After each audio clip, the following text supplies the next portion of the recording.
Okay. Hello, and welcome to Stasis Pod, the Transformers Rescue Bots podcast. I'm Rob. I'm Jen. And I'm David. It's time for Transformers -1. Not... No. Almost. Well, there was an episode of Transformers Prime called -1, and there was also an episode of Transformers Prime called +1, and this is neither of those. Oh.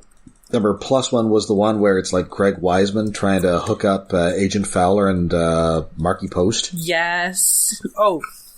Jack's mom. So this doesn't start in 1945? No. It what? has nothing to do with any kind of... Progress through post-war Japan. There are no Godzillas here. Oh, that's right. I saw Godzilla this week. Right. It's a Godzilla-free location. Mm-hmm. Yes, I had planned to see Godzilla yesterday, and then I wasn't going to because my new computer doesn't work, but then I was like, fuck it, I'm going to go see Godzilla anyway, and I did, and it was a good ending to a bad day. Hey, if your computer's not working, you deserve some Godzilla. Yeah, well, thankfully, my old computer still works, which is what we're doing right now. Hey! And of course, as per our rerun last week, you can hear us talk about the 90s Godzilla cartoon series. Yes. Yes. That was, or did we do the 90s one? Because I thought we did the 60s one. We did both. We did both? Oh. David, which one? Wait, I gave Jen one episode. I gave you the old one, I think. Okay, then. Did you want the 90s one? I could upload that one, too. No. Either way, because at this point, I haven't posted it yet, but I drafted the post assuming that it was the 60s one, but I could go back and delete that and... The 60s one is totally fine, so enjoy us talking about the Hanna-Barbera-tastic adventures of Godzilla, his human pals, and, of course, Godzuki. Hey, I am sad to see that Godzuki is being forgotten in favor of Minilla. Well, because Godzuki has only ever existed in that old American cartoon. He's never been in any Japanese stuff. Well, where's Godzuki in those MonsterVerse movies? I mean, I just saw the trailer for that Godzilla X Kong, and it's got like a baby Kong in it, so he's got to have a Godzuki to hang out with. Yeah, a Manila if he did show up. Or a Manila. And presumably that's Son of Kong. I'm guessing Kong is going to die in this movie because they're setting up. Oh, hey, we have a replacement in the wings. We're ready. Yeah. Kong's asking for too much money. We're not going to renew his contract, so we got to have a replacement out there. Ouch. Mighty Joe non-union replacement. That's right. Ouch. But none of that has anything to do with this episode, which first aired May 7th, 2016. It's the 4th episode of Season 4, and written by frequent Rescue Bots writer Brian Holfeld. Yes. Last seen, in fact, just writing a couple episodes ago, writing Bridge Building, which introduced us to this mysterious spy car. Okay. Ooh. And we open with previously on Rescue Bots. Oh yeah, Chase is recapping. Yeah. Previously on X-Men. I shall meet you at the monorail. No, I don't think we have a monorail transformer yet. Various trains, but no monorail. You've got a date with a man in a cape.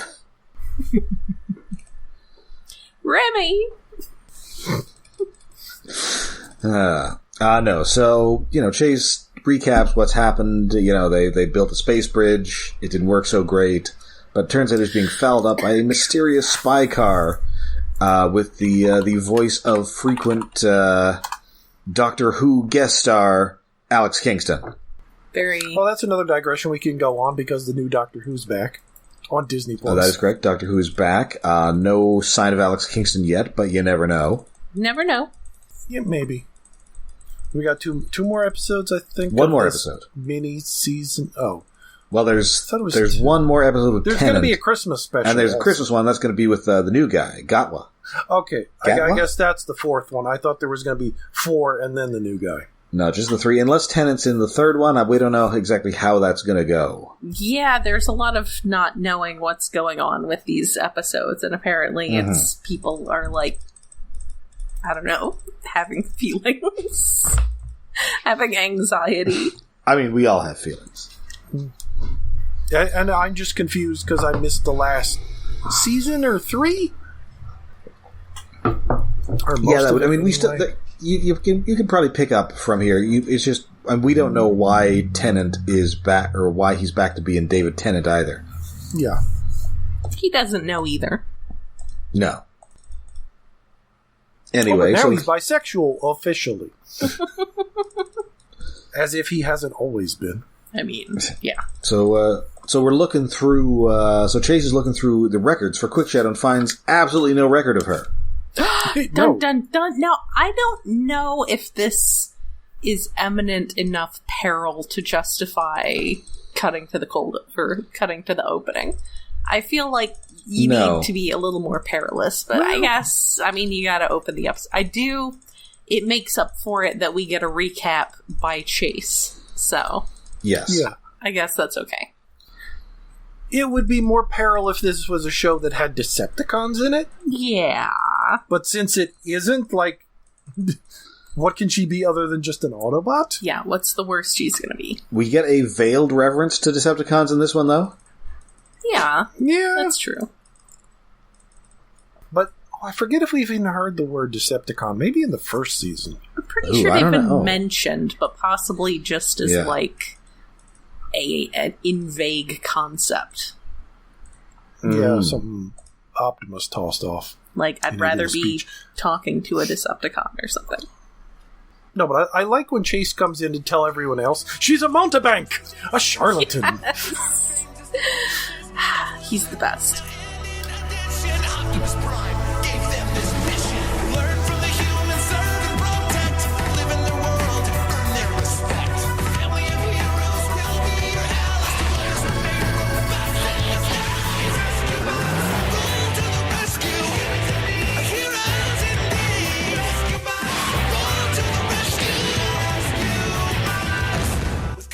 Anyway, so while all this is happening, everybody else is going to, they're just showing Quickshadow around. They're going to throw her a party. There's going to be a piñata. It's where we'll have your welcome party, says Blades. He's so excited. He wants to throw a welcome party.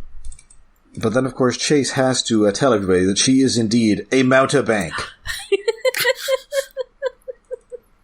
She sells illegal medicines in public? I think that's a quack. No, I was trying to look up the word origin of mountebank. It's like, wait, what? Oh, it's from Italian to climb on the bench? The hell? Sure. Sure. Person on a bench. So, yeah, she has to say that, she's an undercover agent, and she's worked under a whole bunch of different names, including Slip Chain, Bootlatch, and Overdrive. These are bad names. Overdrive is fine. Overdrive is the name of a previous Transformer. Slip Chain feels like a Decepticon name. Bootlatch is bad. We will get to boot meaning something different, though. At least. Well, I thought a bootlatch was the latch that keeps the boot closed. I would presume that's what that refers to, yes. I'm not saying it's good. I'm just saying that it is at least relevant to cars more than I didn't even think of the British-ism of that one at the time, but I should have when it comes up later. We get to it later in the episode. But so bootlatch is basically like ass lock. Or something. It's like on her butt. I mean, we have had Transformers with names possibly implying butts before. And various other horrible things, if you take them out of context. I mean, who could forget Wide Load? Coming through. Sorry, the worst one that always pops into my head is Discharge. Well, yes. Love Discharge. I mean, that's not butt related. Well, hopefully it's not butt related. You don't know where the discharge is coming from. Could be. Although, speaking of things discharging from the butt, there is, of course, Windbreaker. Oh, man. Yeah, that was a bad name. Yes. Fun little toy, not a great name. Almost works, but... At best, it's a jacket. It's a light jacket. Yes. Anyway, so yeah, she is... she is a secret agent. Much like Secret Agent Maven Danger. Yes, and they roll heavy into James Bond references here. Oh, yes. Like, so deep. Spoilers for the rest of the season, we will be seeing more of Maven Danger. Cool. Oh, neat.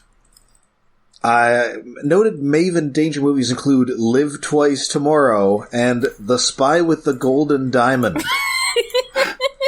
Yeah, the titles are that. a little overdusted. Why would you have a golden diamond? But the gun part is like...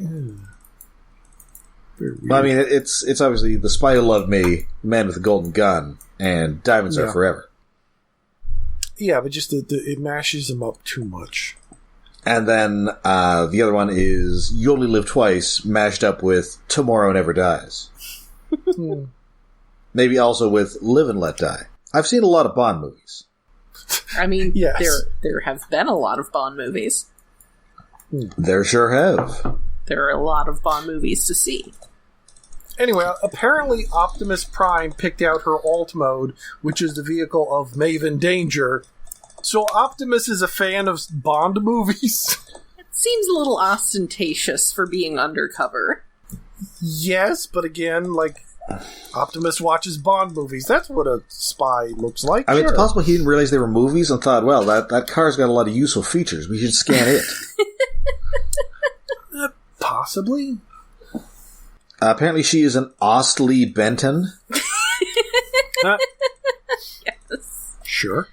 You know, someone who works at my facility drives an Aston Martin, and I'm sorry, I notice it every single time. There's also someone, I'm going to say a guy. I'm going to go out on a limb and say a guy who owns a Tesla that's repainted in iridescent green purple. Oh, God. Oh. I mean, I do kind of like that color look, but, like, you gotta be rocking some kind of crazy ride, not just a Tesla. Nope, it's just a Tesla. Do bring it back in one piece, 007. So, she's a lone wolf. She's a rebel. She doesn't play by the rules. And so she's there to teach them all to be lone wolves. A pack of lone wolves. Pack of lone wolves. Yeah, so her motivation is to put the I in team. Yes. Blade says he's going to have to take that poster down. Oh, doesn't someone say no girls on the team? Is that Blade's? No, I think so. Like that. Danny says that she's glad to see another girl on the team, and she's like, okay, but I'm not on the team. I'm not in a team. I work alone. Doc Greene drops in. Quickshadow's pretty horrified at how many people know what their whole deal is. The whole island knows. Really? But don't worry, he's only here to because he is getting in a shipment of some incredibly terrifying chemicals. Yes. Yes. Like, I don't know what they're supposed to be actually for, but the way he describes them is like, they're basically chemical weapons. Yes. Like, you drop them, it becomes a chemical weapon. I do. Yes, I'm getting in a shipment of acidic poison. I do like that Jerry is not allowed to transport them. Yes. Yes. They've learned. They have they acknowledge that Jerry has been ruled out as an option for this transport because it is too dangerous for him to handle. Jerry has almost fumigated the entire population of this island half a dozen times. Yes, various flammables and explosives and things in previous episodes. We do not allow him to transport hazmat anymore. Yeah, this is... Well, it's been, 5 years since the previous season or something like that? Well, it's entirely possible he's been crashing trucks of poison that whole 5 years, though. Yeah. So a lesson has been learned there, and they are not entrusting this to him. So yeah, so it is time for us to go. Has anybody seen that movie, The Wages of Fear? No. How about its American remake, Sorcerer, with Roy Scheider? I have not seen it, but I am aware of its... Yeah, that sort of rings a bell, but... Or the third option, that episode of The Mandalorian, where they have to, transport that explosive stuff. I think that's especially where it got mentioned, because, of course, part of why you haven't heard of Sorcerer is because it came out alongside Star Wars, and Star Wars was a huge deal and overshadowed it. And also people went into the movie called Sorcerer expecting, I don't know, sorcerers. I mean... Yeah, it's a bad title for that movie. Fair. Especially at a time when people were actually making movies like that. It's not like it was 1940 something and that wasn't a thing so much yet. Or any number of various other movies that involve a dangerous road trip, carting something. See your Mad Max movies. Oh, sure. But yeah, that episode of The Mandalorian was a direct homage to it. Yes. Yeah. It had a lot of Bill Burr in it. It was cool, but it just made me wonder, why are they transporting it by train across a desert? Don't you have orbital transport, guys, or why? What? I guess you have to get it to the spaceport or some nonsense. Something air currents. It's like when they can't use the transporter on an episode of Star Trek. Yeah. It was very weird. It was strange that it was such a thing that Star Wars, you have to transport shit by ground before sending it to space. It's no, every other movie has proven you just go straight up into space from anywhere. There's not even any storms on Tatooine. What the fuck? Or was it Tatooine again? Or was it different? Well, I was thinking the different. They're on a jungle planet and have those wheeled, they've got the 8 wheels. Oh, that one! I was thinking about the Book of Boba Fett episode where they have the train. No. This was specifically the big wheeled, because they're like trucks, I guess. Oh. Okay, that episode was cooler, but again, why ground transport? The truck looked really cool. Yeah. Well, they were those, the turbo tanks or juggernauts or whatever. They were in Revenge of the Sith. Yeah. Sure. And they're based on concept art from from Empire Strikes Back. Oh, right, the Hoth things before they went with the AT-ATs. Right, because originally they were just going to they were shooting in Norway, and I guess they were just going to put a bunch of stuff on Norwegian army tanks. Yeah, or something like that. Which would have been neat, but AT-ATs are fun. Yeah, those are more fun. Yeah, those are pretty cool. Anyway, so before we can sign up for this suicide mission, there is once more peril in Griffin Rock. In this case, there is a small fire in a gas station, which of course is moments away from turning into an enormous conflagration. As they do, because that's what happens. So Quickshadow's going to stay behind. Quickshadow makes fun of their catchphrase. Yes. She scoffs at them having a catchphrase. What a meanie. So they get there, and of course they don't really have a plan going in. They're just kind of going to wing it. And of course, this fire turns into just this enormous raging inferno. The mechanic Ernie, he falls, he twists his ankle, and then it appears that he's completely incinerated, just reduced to vapor. Yeah, that's unfortunate. But no, he was actually saved by Quickshadow, who's all, "Oh, hey, you, there's a new one, huh?" Yes. Which displeases her. Also, she refers to their response to the whole situation as higgledy-piggledy. Yes. She's very British. Extremely British this whole time. There's a lot of very British speech going on, which I kind of wonder if they... I really feel that every time... If they scripted it, or they just said something like this, but be extremely British. I feel that every time they cut to her, it should be like in a movie where they cut to, an establishing shot of London, and it's like, dun, dun, dun, dun, dun, dun, dun, dun, dun, dun. Anyway. So she is going to have to tell them about, she's got this whole lecture about how they've got to be individuals and that everybody on the team is the most important person on the team. Yes. Which is somehow Cade. Well, initially she points to Cade, which, much to the astonishment of his family members. Did he pay you? Well, isn't that where, like, she's asking, like, who's the most important member on the team? And then Cade's just me, and she's like, yes. He's like, yes. It's like, no, the correct answer is you are the most important. Yes, I am. No. The you is in the pronoun. Yeah.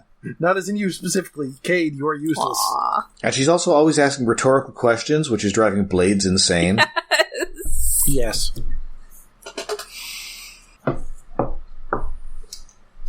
And then also Blades has to take down his poster. Oh. About there being no I in team. No I in team. Yes. And of course, Heatwave's just mad about this because, she's kind of almost too much like him. Yeah, I see that. Yes? But Heatwave actually does like working on a team? Yes. He'd never admit it, though. No. So he's just kind of punching this giant tree trunk. Oh yeah, his martial arts pole thing. I remember looking up what those were called, and I don't remember what it was. And then she spars with him and totally kicks his ass twice in rapid succession. Yeah, and we get martial arts music that is dancing really close to being cliched. It is not Asian quite music. The so-called Oriental riff, but it's a little clue close.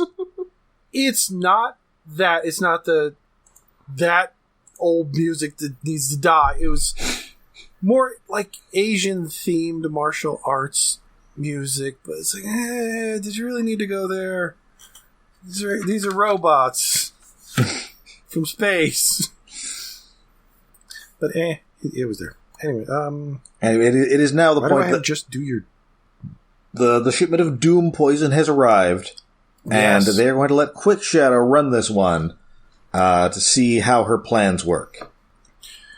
Which is a very well thought out plan, but it's also so dumb that she's explaining to each member of the team exactly what they're doing and nothing else. Right, like they're on a need to know basis, and they don't need to know what anybody else is doing. Yeah, which is, I guess, a way to approach it. Also, she says something about unfulfilled potential and looks directly at Blades. Well, which is true. That's fair. But, like, the weird thing is, like, Heatwave is the one actually towing it, but he doesn't know the route. Because Boulder knows the route and is driving ahead of him, and just follow Boulder. But I don't know the route. Just follow Boulder. Yeah, I can see where she's going with trying to get everybody to be self-reliant, but yeah, it's not great for what they're doing, as they will learn. But the compartmentalizing means, like, nobody... It's like having different people draw different parts of an animal, and you end up with a hideous elephant. I mean, this is, I'm sure, a very useful skill to have if you're doing special ops. Yeah. Yes. So that if someone gets captured, they can't give the entire plan away, but they're not doing special ops. They're transporting hazardous material. Mm-hmm. Yes, you're doing stuff out in the open, not fighting behind enemy lines. Yeah. And it turns out this obeys a maxim first popularized by Prussian Field Marshal Moltke the Elder. No plan survives first contact with the enemy.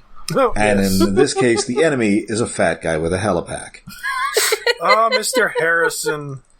The chaotic element that is the people of Griffin Rock. And I swear, she was like inches away from saying, shoot him down! As he's flying by. So he's in the way, deal with him, shoot him down.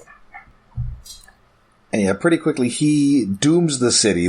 Blades and Danny sort of try and redirect him. He ends up going into a tree, cuts down a tree branch, that falls in front of Heatwave.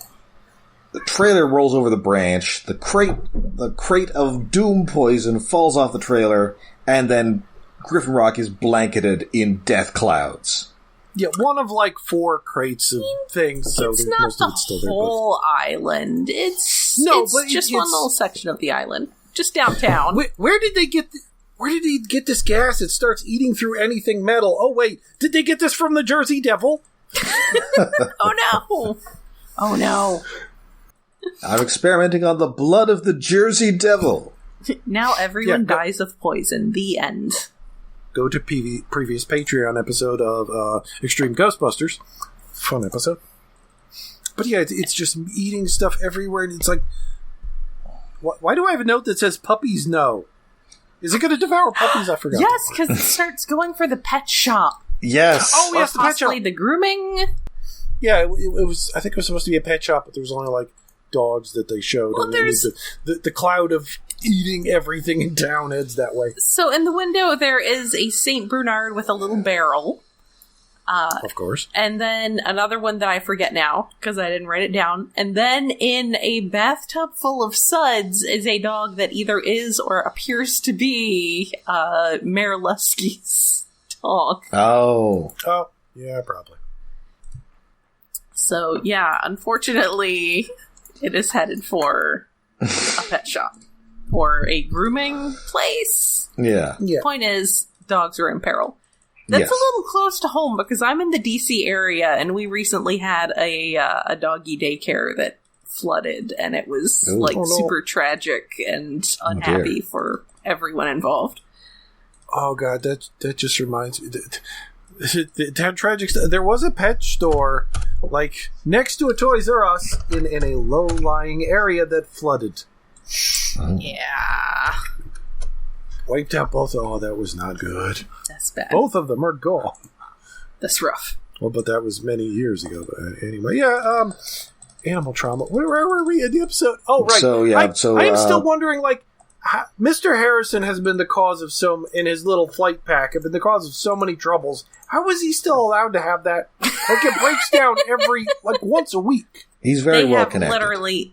Yeah, I was going to say they have literally no regulations. Or maybe he's the town lawyer? That might explain it. No, he works at the bank.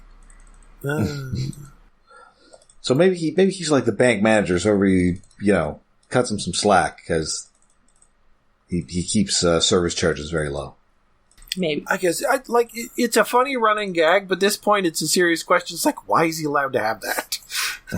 Someone has to keep... almost killed the town how many times? Someone has to keep causing peril. It's just... It's a necessary thing. We stopped Jerry. We can stop Mr. Harrison, too. Nope.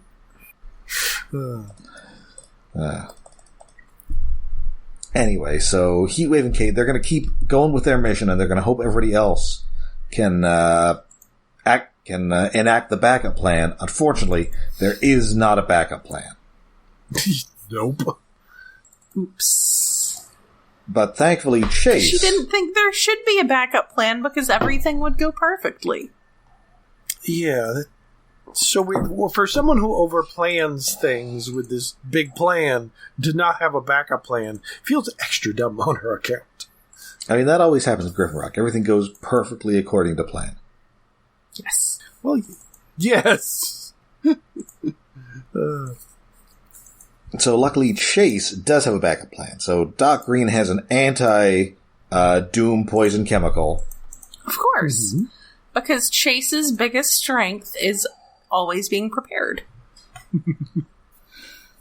So when focusing on his strengths, he made sure there was a backup plan, even though no one else did. Yeah, so she heads out with Cody to go pick this stuff up, although she does not care to have people inside of her. And so Boulder is handling things on scene, and there is a slight bit of confusion as Cody and Doc try and figure out what exactly Quickshadow calls her back end.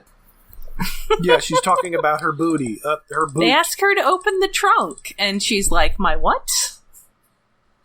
And she's like, "Oh, my boot." Put your hands on my boot and spread it open. What? Gross. Which I am I'm aware of it because I watch and consume a lot of British media, but also, instead of having yard sales, they tend to have boot sales.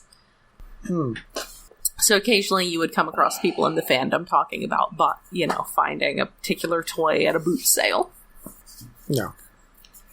So I don't know. Maybe they don't have yards. Listen, we may not be on the mainland, but we're not accepting any of your limey nonsense, Quickshadow. Gotta speak American around here.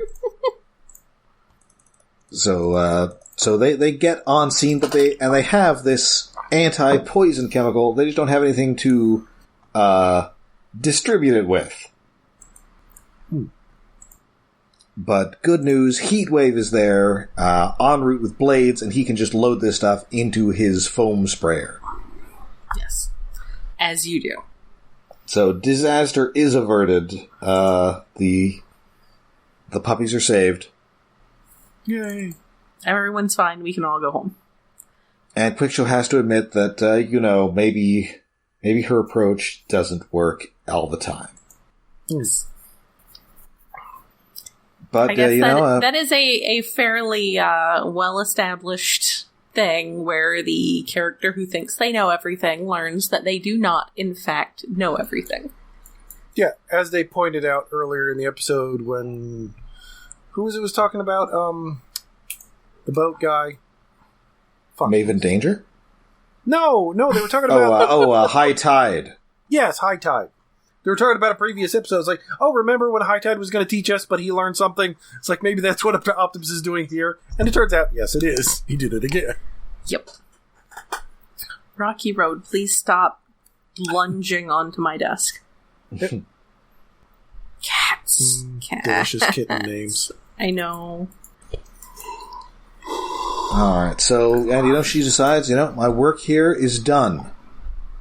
I have nothing more to teach you about being a team because you're already a great team, so instead I'm going to go to the mainland and I'm going to try and teach Blur and Salvage. And Heatwave is all, LOL, good luck.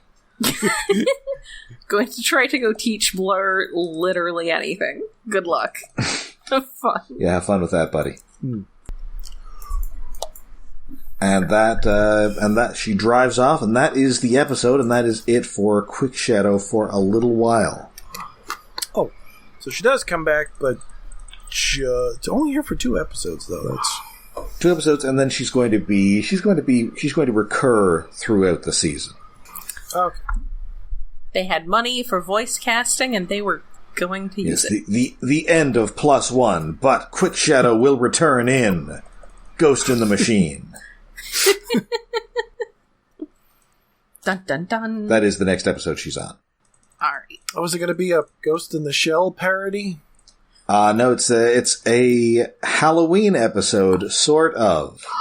Ooh. Spooky ghosts. It's kind of weird we've had more Transformers Halloween episodes than we've had Christmas episodes. Well, that's because Halloween is a better holiday. For Transformers is a good metaphor, but... Also, fewer religious connotations. Yeah, it's probably easier to do. I guess we could always do a New Year's one instead. I don't know, it's weird. Man, I'm gonna go give my neighbor some bread on Christmas. So this time you'll be the rider of Midwinter. Yes. Yes, I will.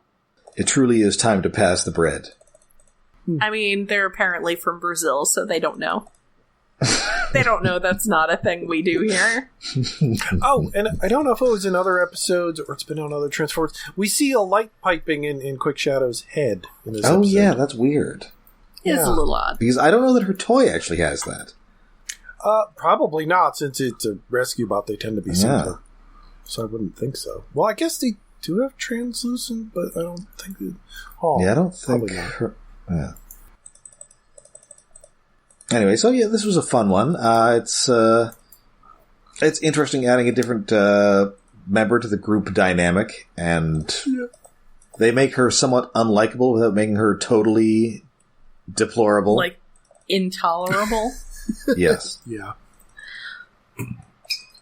Blades has unfulfilled potential. Yes. This is true. I always like when we get to make jokes based on differences in British versus American English. Yes.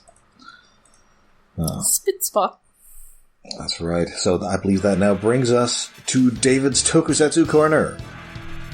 Oh yes, this time on 1, 2, 3, 4, 5. 5-man Kung Fu Spirit! Ooh. The Yellow Ranger is teaching some kids Kung Fu, and that's kind of the background of the episode. With these Kung Fu children.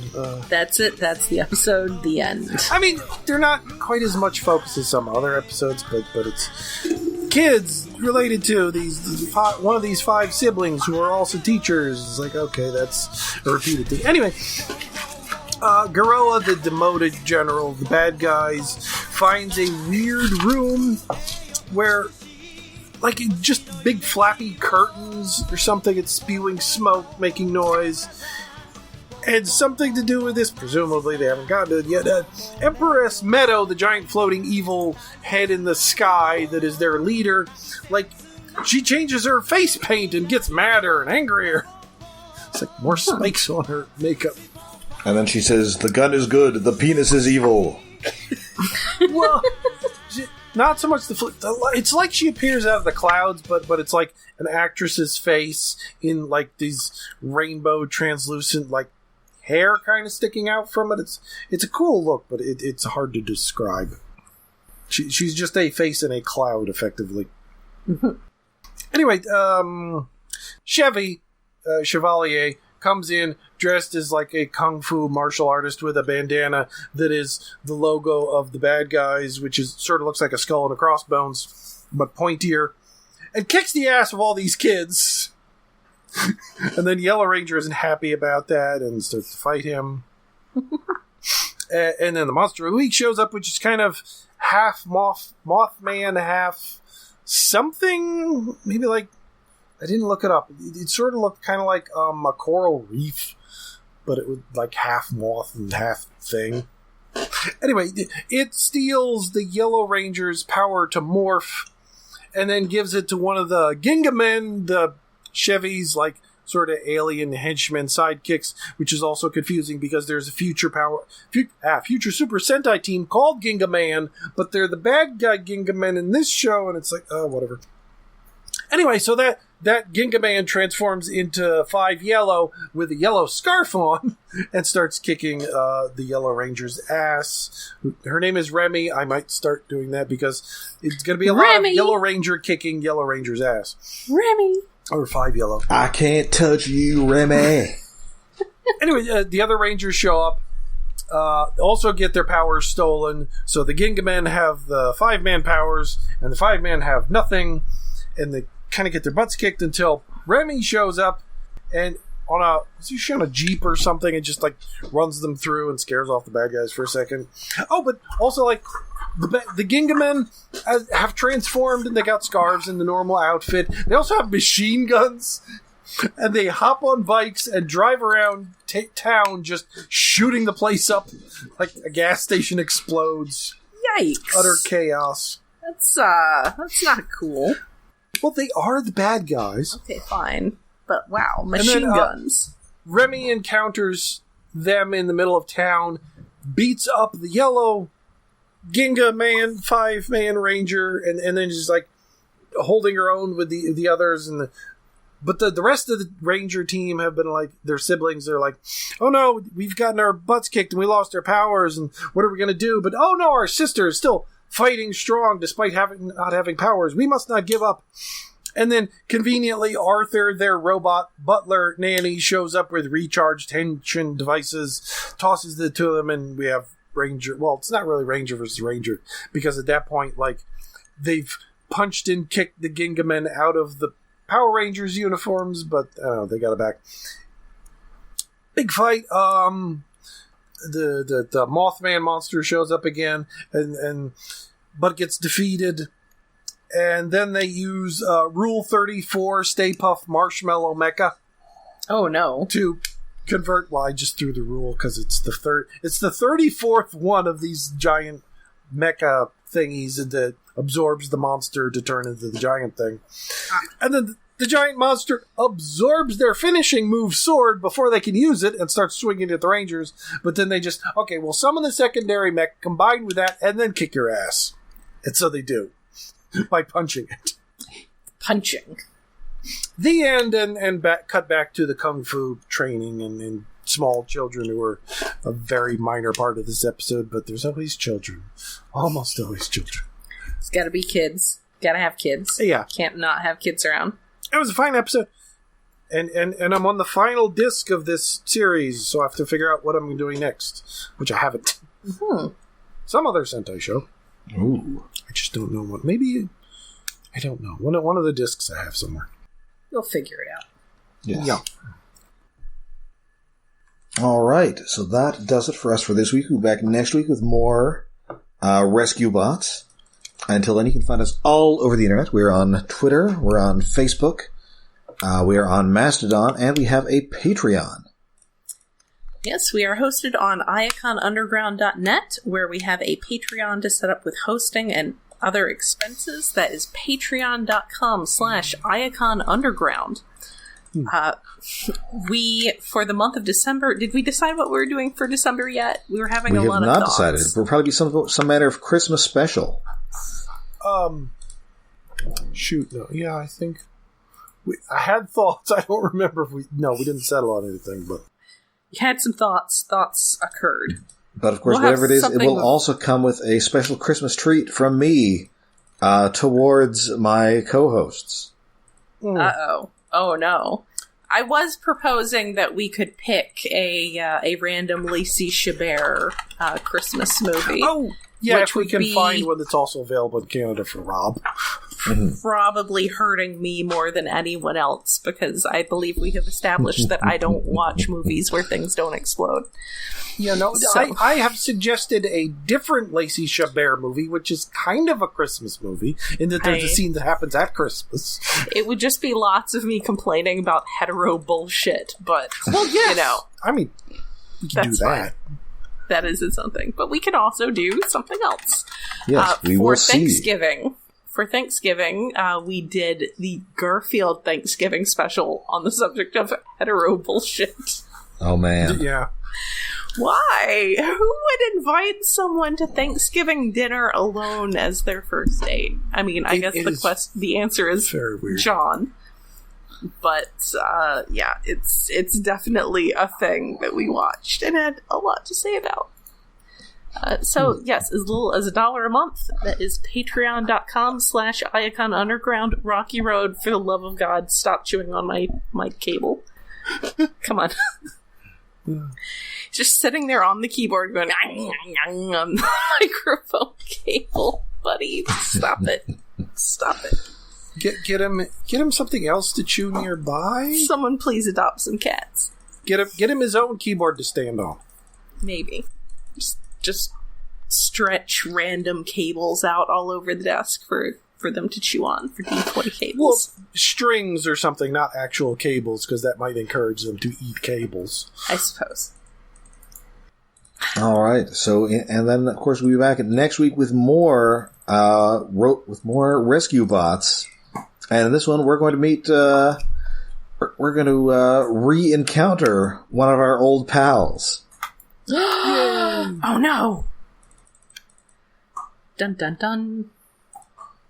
So until then, I'm Rob. I'm Jen. And I'm David. +1. Plus Ultra.